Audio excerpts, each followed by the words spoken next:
Александар Вучковски е еден од неколкуте сомелиери во Македонија. Како вински дегустатор и вински критичар е вистинскиот човек кој може да ни ја долови целата магија околу виното во пресрет на празникот Свети Трифун. Кои се трите најбрзи чекори за да го дегустираме виното? Да. Ова визуализација ги останете на глава, значи каде што буквално треба маца да ја видиме на бела позадина, да ја видиме нијансата на црвеното вино. И кажуваме околу бистрината, околу евентуалната заматеност. По бојата можеме да процениме и да одредиме одредени параметри во виното, колку е прилика, нели, зрело, младо и така натаму. Вториот чекор е мирисање на виното, или да го процениме неговиот интензитет на мирис. За да направиме тоа, мораме во чашата прво да го свртиме малку виното. Затоа е оставен овој простор за да при вртење кислородот навлегува внатре во виното и одејќи нагоре потоа ги ослободува тие ароми, природни ароми што се тие испарливи ароми соединенија што се наоѓаат во виното и се акумулираат во овој празен дел од чашата и потоа ние го нормално го вртите неколку пати виното и го мирисате. На тој начин оценувате, односно проценувате интензитетот на аромите, потоа тој така наречениот органолептички профил на виното го детектирате и го опишувате виното на тој начин.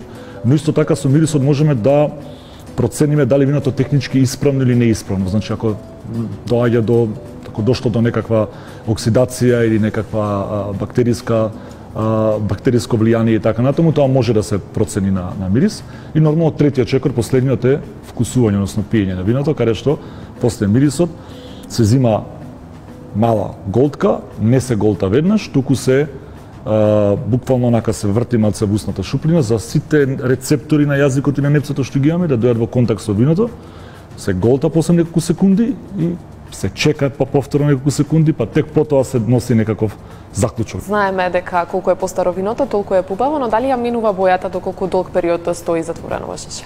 Да, ги минуваат боите. Црвеното вино посебно, како што зрее виното, црвеното ја добива бледнее бојата, значи добива од црвена од ваква рубин, интензивна рубин црвена, би одела на кај онаа тула боја, значи цигла боја.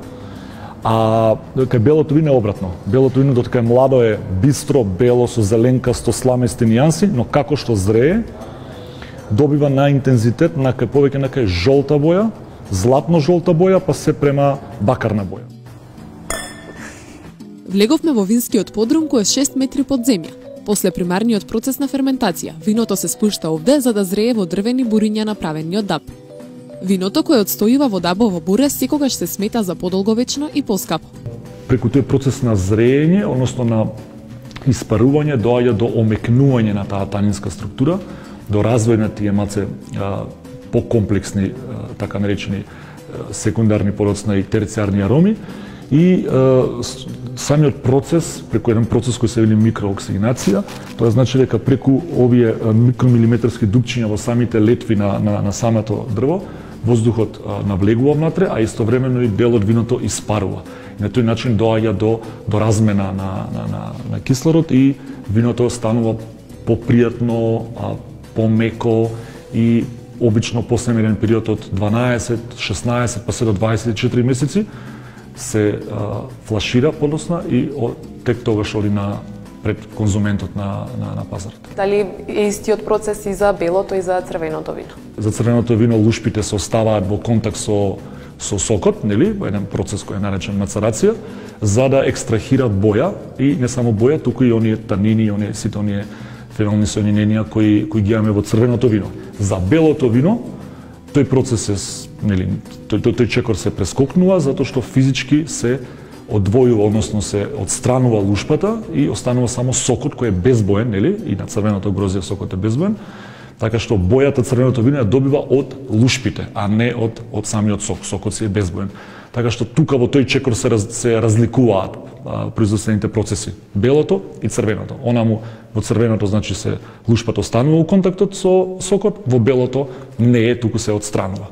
Целокупниот процес на производство на вино бара време, трпение и голема неизвестност до финалниот продукт.